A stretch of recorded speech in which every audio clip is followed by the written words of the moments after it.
Brawijaya mangawe sedaya para prajurit kuntaping prajurit ing Cinandra satriyaning Kresna Banaswara.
aku kok pangkling kelawan kadangku siji iki.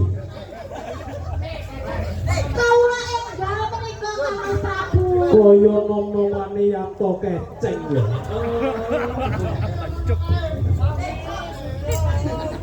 Oh, sing siji kaya nom-nomane Mbah Berit.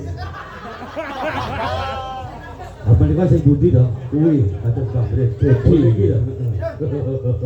Hasil iki kembarane menawi. Nek sing kae kuwi kaya dening Pak Desukiran.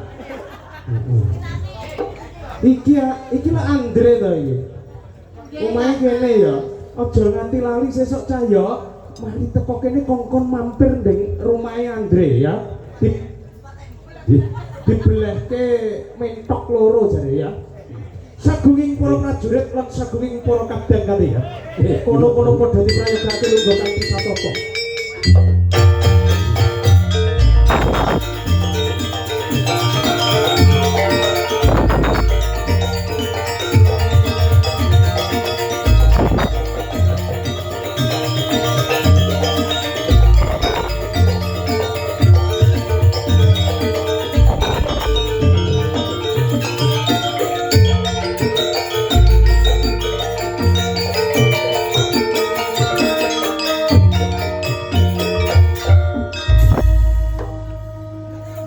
Sagung para prajurit uga sagung para kadang sentana praja Majapahit perlu dina iki sira kudu mangerteni mongko nggonku nimbali ana ing paseban agung praja Majapahit bakal ndak buka.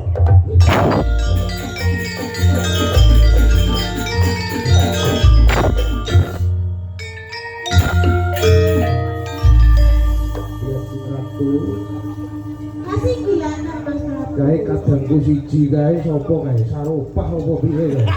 Sing ragel ki ambak Wakil dhewe kuwi lho. Lah iki nika.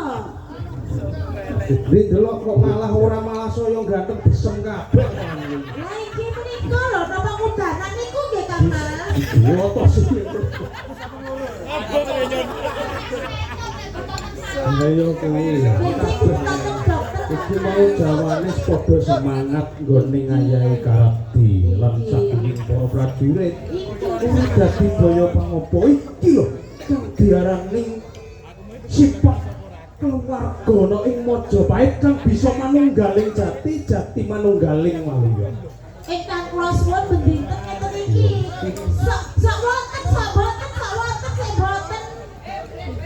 Wong ya kaya ngene iki ngabdine ning ngarsane Kang Mas Prabu Brawijaya ya ngene iki. Ya wis kono lungguh kang diprayekta ya. Caceng. Ya wis kono lungguh kang diprayekta ya. Iki kabeh kok iso panem Bromo apa ora iki? Nedangan saripun Mas kuda saged menika. Ning derek ning Majapahit aku kudu guyu sing siji Saropah kae lho. Iku aku panem Bromo ya Mas yo. Saipun saged Kang Mas. Om Bro. Sami Sugeng Rawuh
Soan kula nggih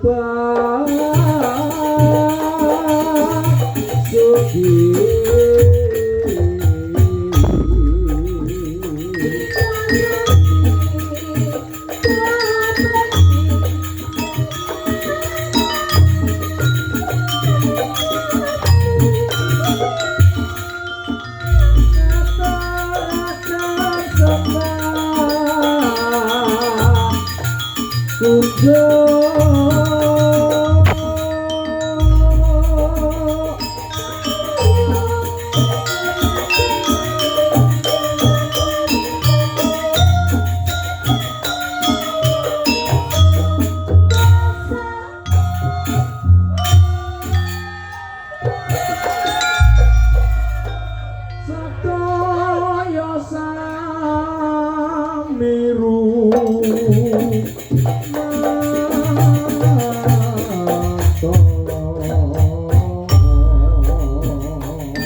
aja dingak-dinguk lakon enten masjid. Wesan tam prayok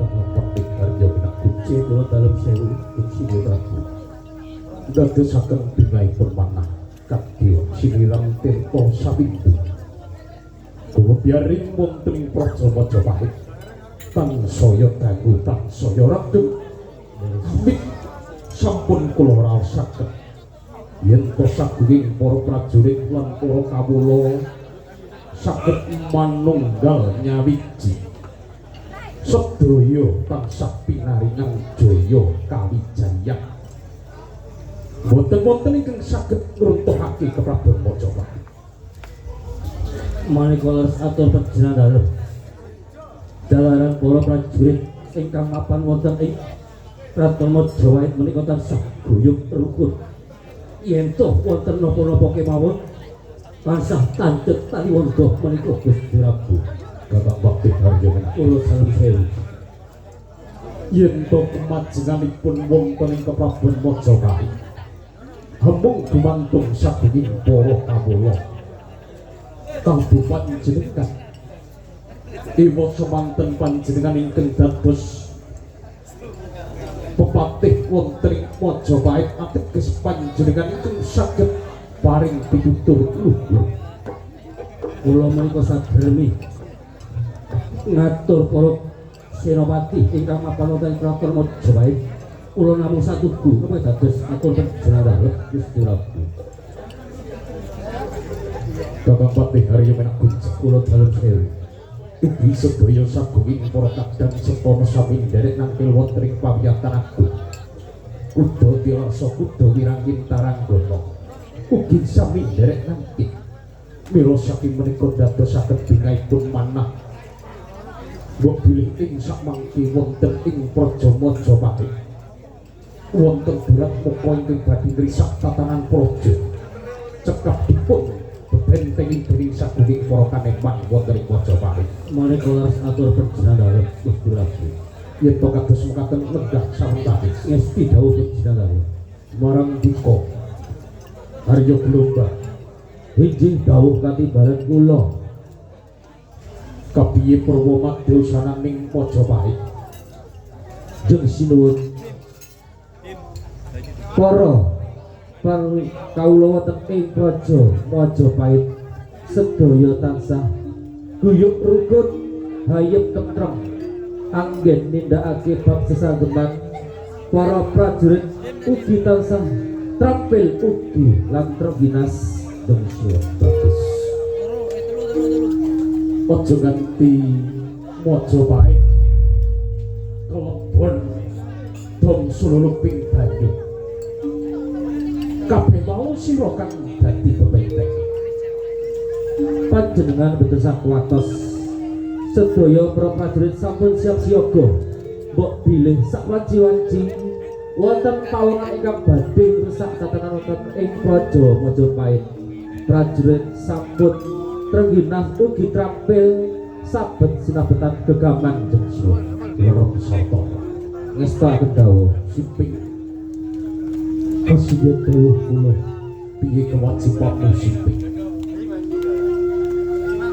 gonipun kula ngayahi wajib mimpin sagunging para kaneman Keprabon Majapahit menawa tansah kathah kemajuanipun olah kridaning yudha kamas bagus yen ngono lungguh kaki prayoga wis kok akan dawuh marang dika penaping dawuh kula atimbalan kamas sira kang dadi tumenggung ana ing Keprabon Majapahit kapriye paring dolan Majapahit anggen kula nindakake bakso sambut maneh jadi wonten ing paridolan sakmenika boten ngucapake asmawan jenengan dalem bagus lungguh kaki prayoga wis karep dawuh marang kadang-kadangipun kakang Nadyan topon kakang ora bakal dawuh kelawan sira aku wis pitaya kelawan sira yen ngono kabeh padha lungguh kanthi prayoga iki dawuh diajeng ratu kencana iku Iki kula Kang. kabeh ati-atimu lan garwa-garwaku uga ndorok sokan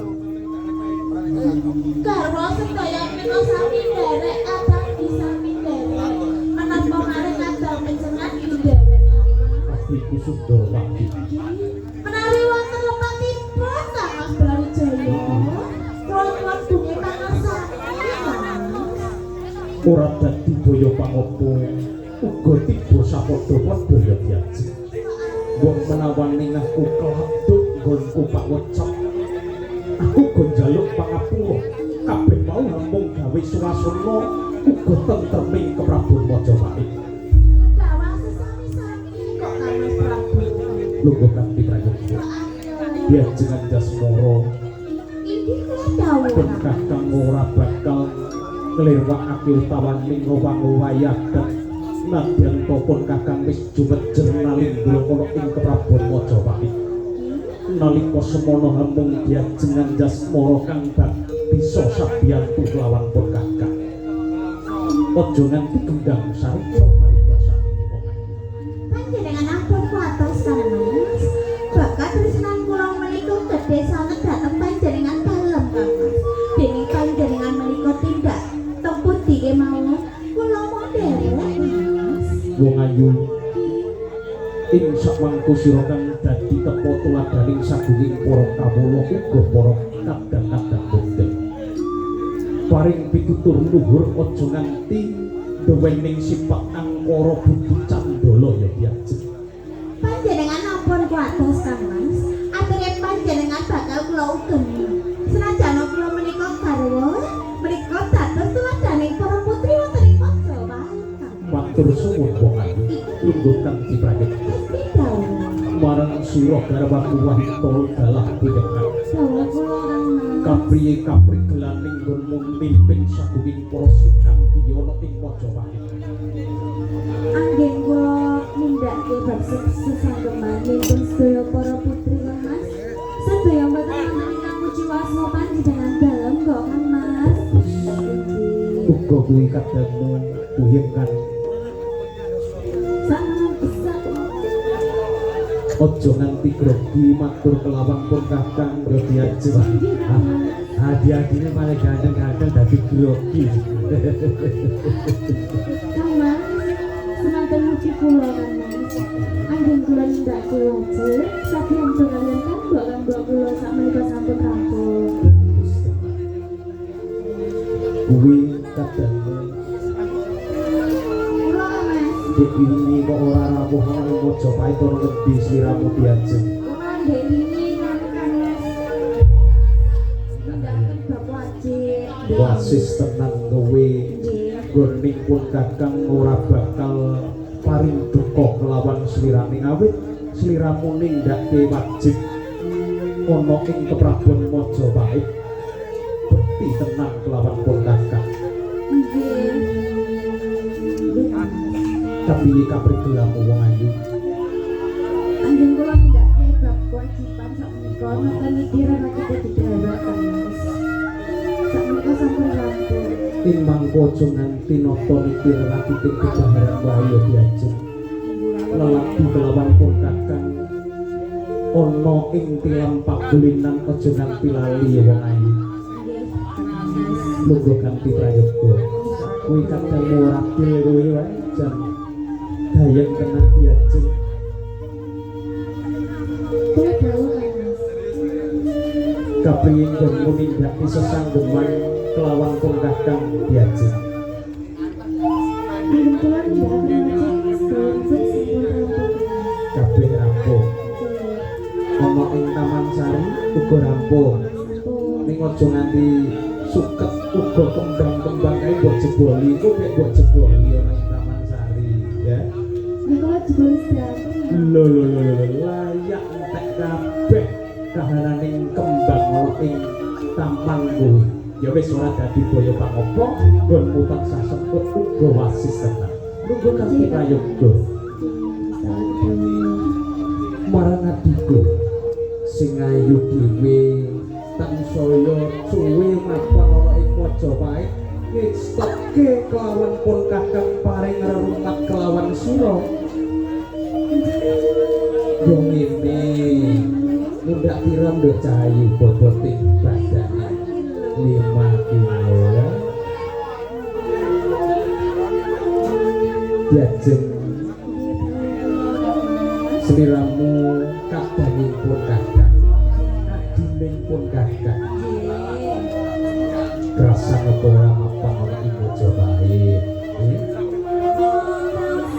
Kok Kang Mas, anggen kula wonten ing Praja Majapahit menika boten kirang setunggal punapa kok Kang Mas. Panjenengan ampun ngatos.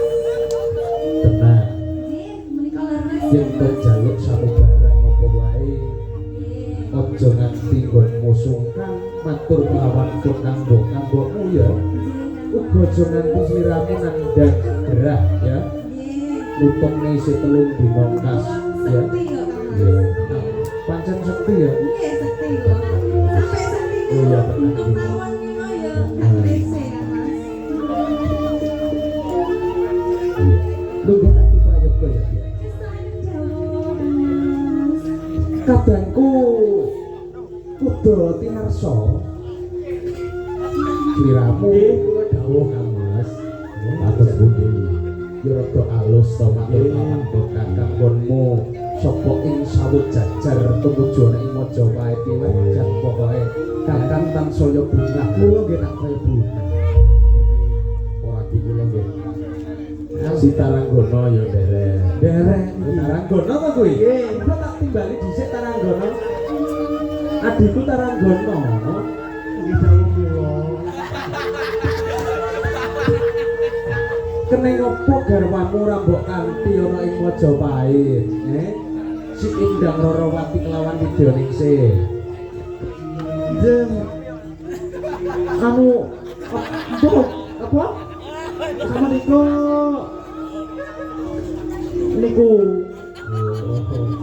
anu sama niku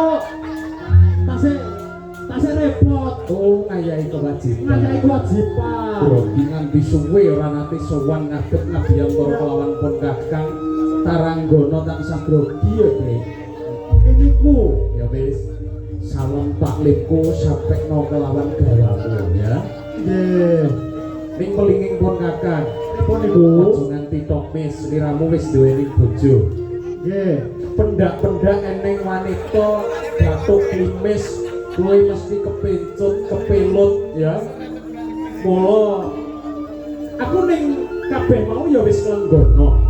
Yen Taranggana kuwi pindhane panengahing Pandhawa, Raden Arjuna ya.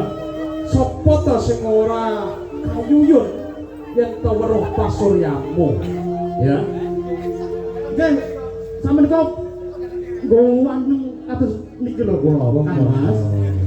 Sajake sambang lirikmu kelawan adikku sing siji Raden kuwi ora kepenak. Sing niku. Yes. Oh, pangapunten dalam Simpenane sing Simbah sama Rabi lho Kang. Simbah iki ya. maksudnya minta maaf. Oh. Aku ngerti lho Diaji. Kita lho. Taranggana wis ngerti arepe dadi ngene iki. Ket sore wis iwuh. Ibu endas pundi? Hukum macake piye? Sapa sing gawene alis? Nyatane ya wis dadi. Loh, pinter tenan. Panjenengane mandiri. Oh mandiri. Sampun damel nyambah. Nganti lipene meslek selesih lho. Kula niki prigel. Kuwi lipene apa trewonge sing meslek? Nggih sawonge asine. Ya wis, ora dadi boyo pangopan, sing Majapahit iki ya diwenehi keguyonan. Ning dene kabeh ora tegang ya. Ngapunten Kang Mas Piye-piye? niki nggih disambung kalih kegojekan nggih. Oh ngono. Nggih niku Kang Mas. Asis tenan pinter. Asis. Iya. Wis kok pinter to cah Lipat adikku sing Taranggana iki. Sane boten tegang, sasana kadang legem. Kita coba. Ya wis. Yen ono sosok dereng maneh ya. Coba ae. Ah, terus iku padha ayo putri-putri jengkar. Ya dhisik to wong Pangapunten dalam sewu. Kang Mas. wong kakang ki ora ngomong. Wong diwaras. Oh, dene. Aduh, Loh, Danu, kakang ki urung ngongkon, wis diomongi. Nek kongkon kakang urung ngongkon sagunging para putri, urung buta, kuwi aja pati ngongkon. Apa Mas Adit? oh ngapunten dalam sewu. Kang Mas Brawijaya. Brawijaya. Kang Mas Brawijaya. Kang Mas Brawijaya ngapunten dalam sewu. Ya ngono. Iku namung Kegojekan. kesane Regeng ya. regeng semua parisukone. Nah, Ya wis. Kabeh mau ora kemundak selaki. Mula yen to kabeh padha kumpul kadang Majapahit ya ngene iki suasanane. Nah iki lho Kang Mas tansah gayeng sanget kok menika. Uga sesuk yen to ana lakon maneh bakal tak gandengne kowe kudu roman karo gawaku siji iki. Oh, jok waten. Ya. Jok waten. ngapunten dalem Kang Mas. Piye-piye Tapi sakniki pripun? apa nih? Biro mate ngoten. Saiki Nggih, buka bulan ditabi. Ya wis yen ngono sinambi diwenehi pasugatan ing samangko adikku Taranggana arepe nyumbang lagu. Ayo, yang mana ayo diajak. Ayo. Aduh.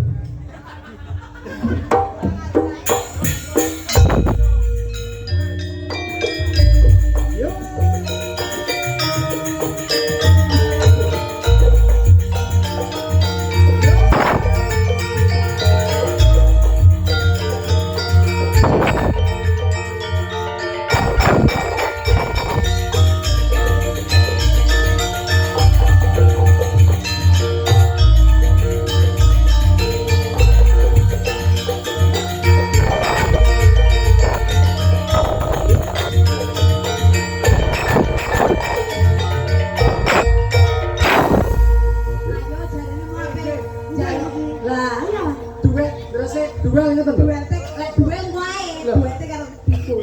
Monggo. Kare meneng ana parah. Wis diomongi lambemu meneng.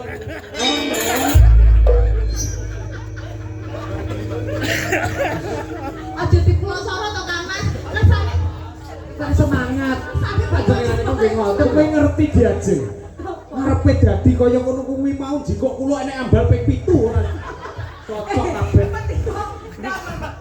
Lah niku saking semangate. Lah, minangane pamundutan Mbak Ili. Mbak Ini. Saking rono. Regis Mas. nah buana lho iki. Ayo Mas, Epen iki tibane kuwi celon yo.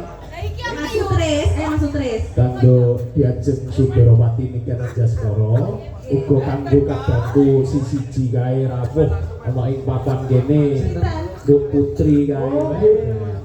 Mbak Putri. Ya Allah. Saking Jember Bulawadon. Nah, iku ya nduk ya, weh, jan pokoke iku ya adiku sing Mas Dendi.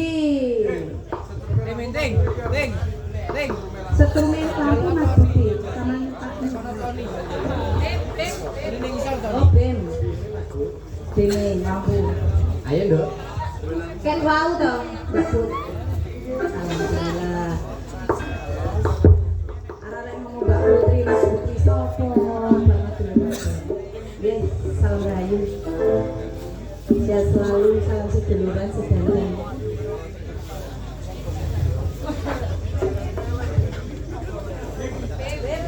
kanggo salam-salam ning kanggo sadurunge para kandang ya mbek ya. Muga bae kabeh mau durunge pasukan Tatmalipur samping sayah karo nunggu Mas Eko. Baik persiapan lah jan pokoke. Alon-alon pokoknya kan Mas.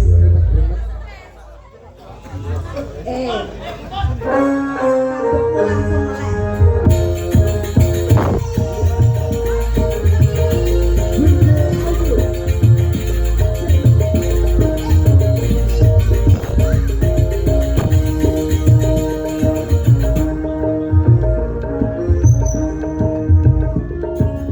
Ayo,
Juragan wedhus Jatri.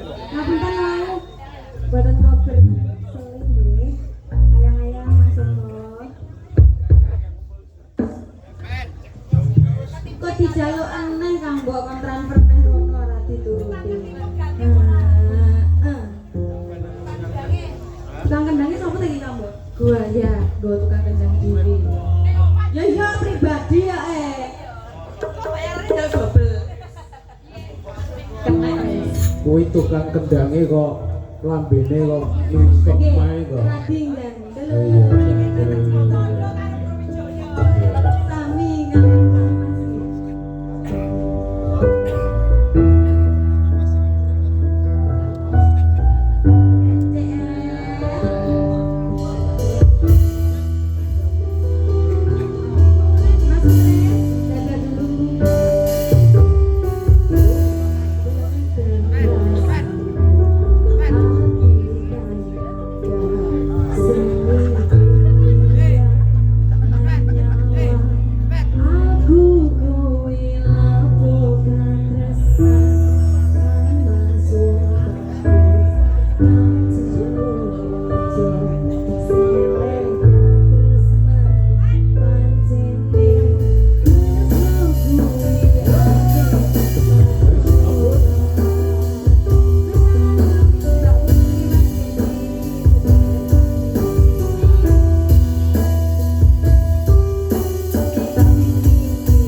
dulu mas.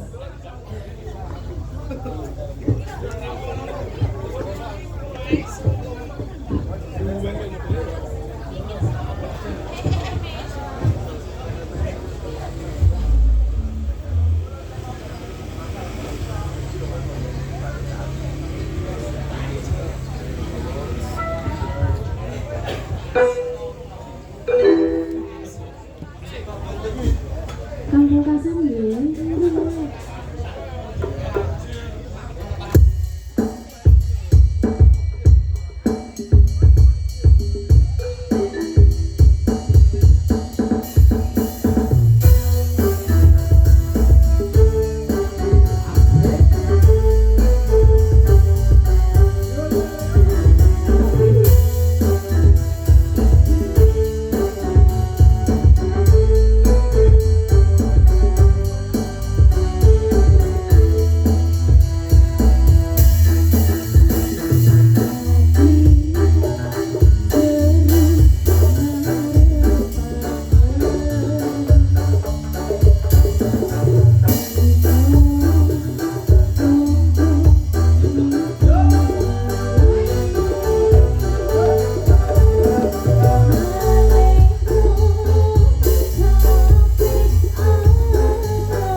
wis mari kok. Inggih.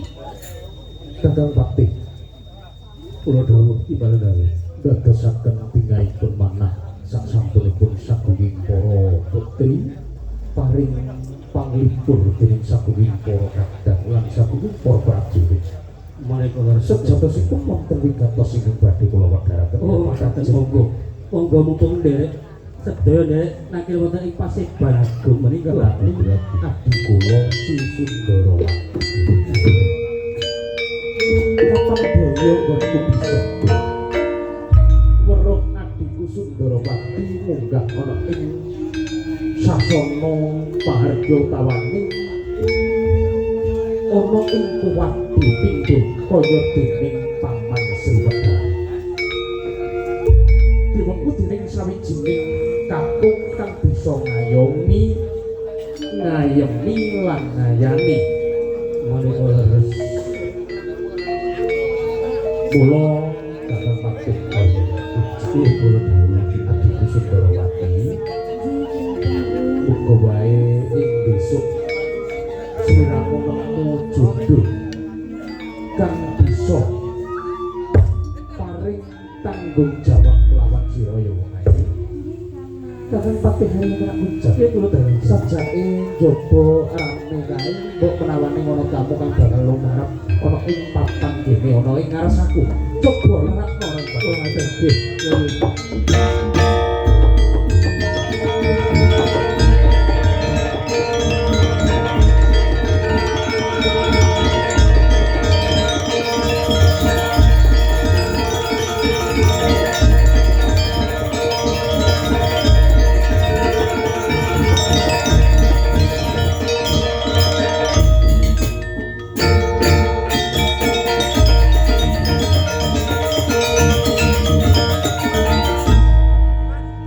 Kisana ingkang katemben rawuh Nggih kula.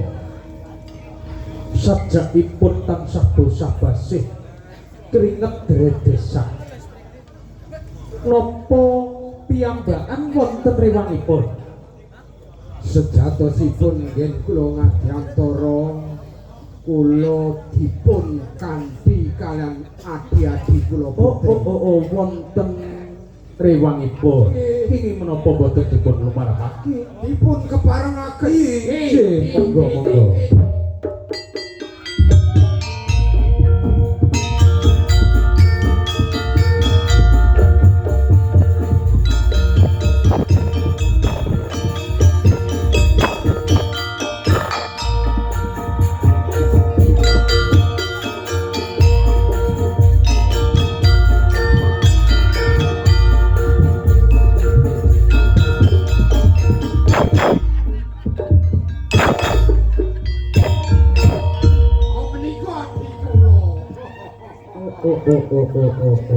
iki adining sampeyan kisana semoga panjenengan lenggah sawetawis ya Bangun. monggo panjenengan lenggah rumiyin putri-putri saka ngendi ya aku nimbali putri kuwi dudu putri kae putri duwe ya kae ngono kadangku Mbak Putri iki putri janing sapa to arane iki asmane sapa wae iki maju siji-siji coba jajal perkenalan rada rono dhisik nduk antri nduk rada rono nduk Oh, dorone Kang Mbak. enggak iki kabeh ayo antri rono Oh, kula mriku. sing cilik dhewe rene Porbo siji-siji. Nggih kula. Anu Kang Mas. Kang Mas diapuri. Mas. Sinuwun saged. Kowe ngene iki cilik ya wis duwe bojo. Dereng tasik gres iki. Tenang. Alet duwe bojo. Ya ampun Kang Mas. Iya. Sana. Ke sana. Lah saya dari sini kok. Kono lho disikne. Rumangsaku rusuh ya. Iki apa piye? Kaya kebo ditempleki manuk. Kok Ayo mangan teh Kang Mas. Sing siji kuwi. Jenenge sapa, Nduk? Ini Oh, Ili. Ya. Tumbuh karo pawongane, bocah cilik jenenge ya Ili. Ili, Kuwi ya. kok menawane nek terusane.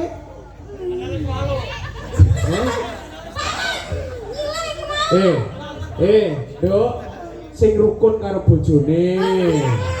Salah Mas itu. Bojone. Iki bojone, Pak, nggih. Iya, ampun. Lungguh kene, Dik. Lungguh kene, Dik. Kowe gandeng bojomu kok malah ora karo-karoan. Iya nggih niku. Iya. Sing sijine sing kae sing ora ketok kae jajal. Aku tak takon kuwi ya. Ya iki. Ya Mbak. Mbak.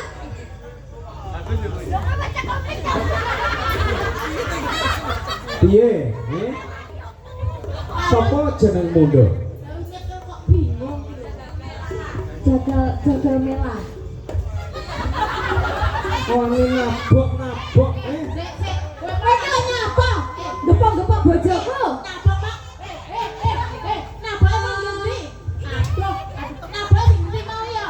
Ayo. Jeng kene.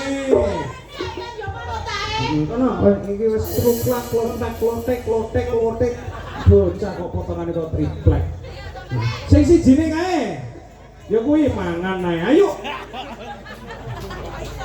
Nduk, melek opo, Nduk? Melek, mripate iki melek. Dilekne ngono lho. Lah ya ngono. Madhep kene. Jenengmu sapa, Nduk? Nggih. Dipun tepangaken nggih. Nami kula. Iya. Jagal Bendot. Kok jenenge kok apik sing iki Jagal Mela kae. Ili iki Jagal Bendot. Bentengan manis. Oh, jenenge Jagal Bendot. Nggih, Jagal Bendot. Untumu metu abang-abange kuwi apa to? Mari ngemut permen. Oh iya. Kono, Nduk. Nggih. Sijine kuwi sing kaya boneka kuwi. Nah, iki. Wah, jan kowe gayeng bocah iki tenang. Ngidap-ngidapi sapa sing ora weruh bocah iki? Jenenge sapa, Nduk? Ane kula jagal ayam. Oh, Jagal ayam. Wis adus apa durung? Sampun. Tenang. Jangan ngeri bendino main ora tau adus. Kok iso yo? Kok sampe nginceng? Inceng lho. Iki bentuke. Ya kono linggo kono. Ada ditanam yo gak wani. Iya. Sijine Nduk sing tengah kuwi. Sliramu lho. Heeh. Nak ding ding dang ding nak ding dang ding dang ding dang ding.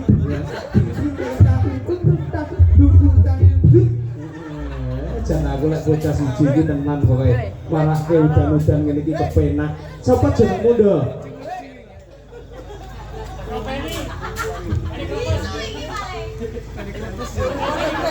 Sapa jenengmu, Nduk?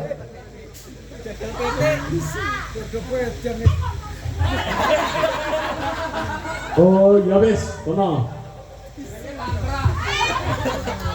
Ya. Sijine kuwi iki sapa iki? Sing iki lho sing kaya kertas iki lho.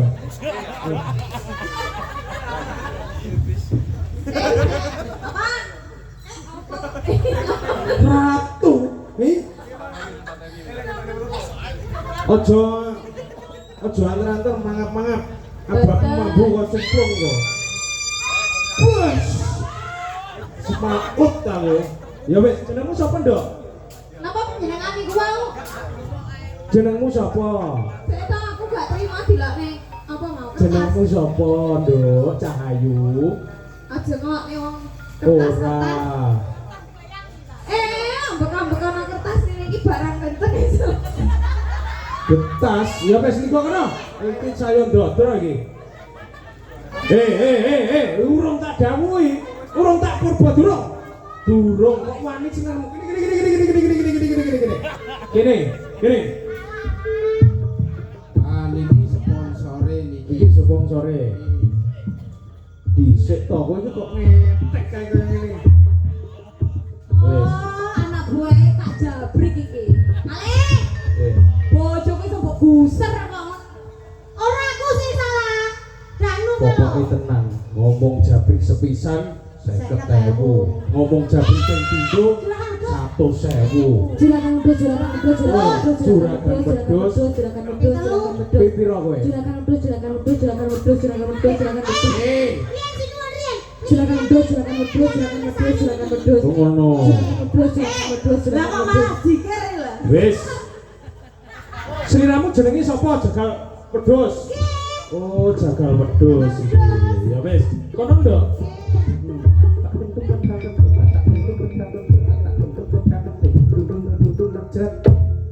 Dor. Ya wis. Kono lungguh kanthi pramuka.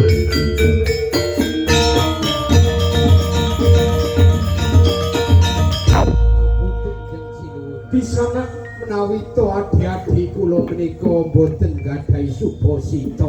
Boten dados boyo pangapa punika hamung gegojekan sakwentawis punika nyambung paseduluran. Oh, Nggih. Kisana ingkang katemben rawuh. nggih.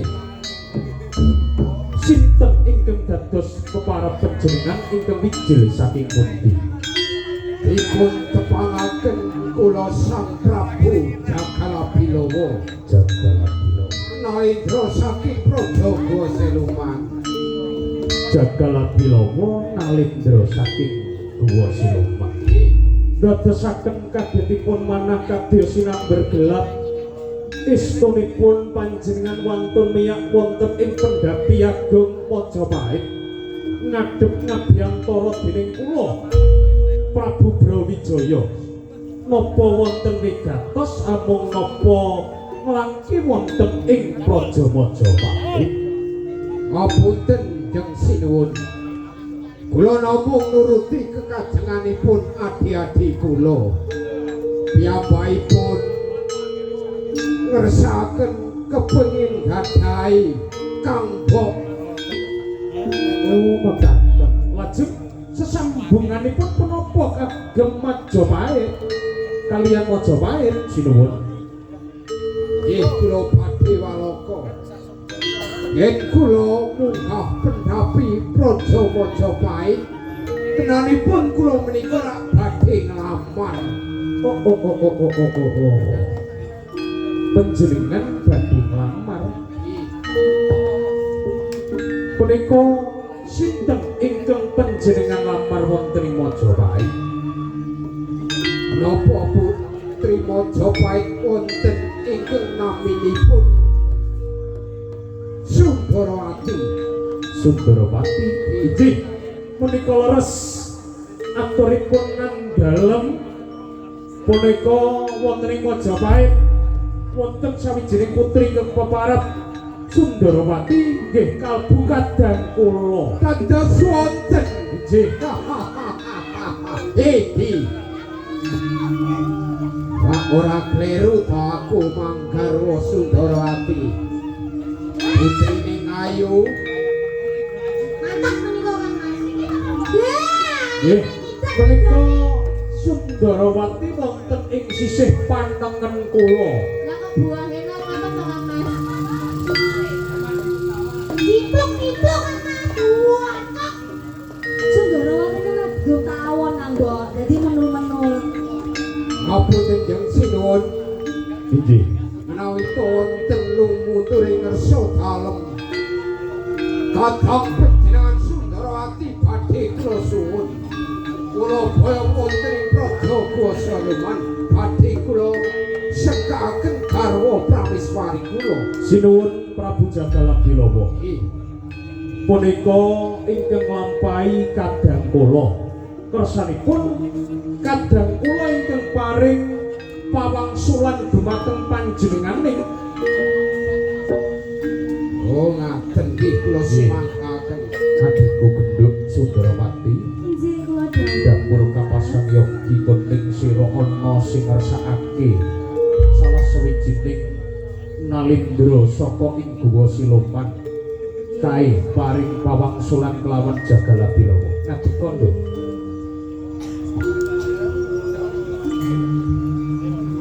Pangapunten dalam sewu Sinuwun Jagalapilawa. Piye, Nduk? Kula tasik dereng ngersake sambut switaning krama Sinuwun. Kula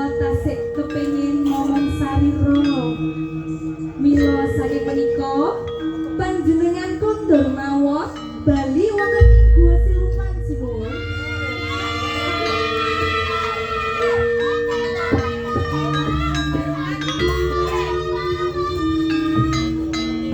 Sudarati, Nggih, pripun? apa wis pok pikir tenang to, Duk? Nggih sampun kula Yen to kowe gelem nampa pengamarku, uripku kepenak. Kowe butuhake samubarang bakal tak pinangkani lho, Duk. boten. Dadi kowe nampik penglamarku. Nggih, panjenengan kondur mawon sinuwun. Sang Prabu Brawijaya Sinuwun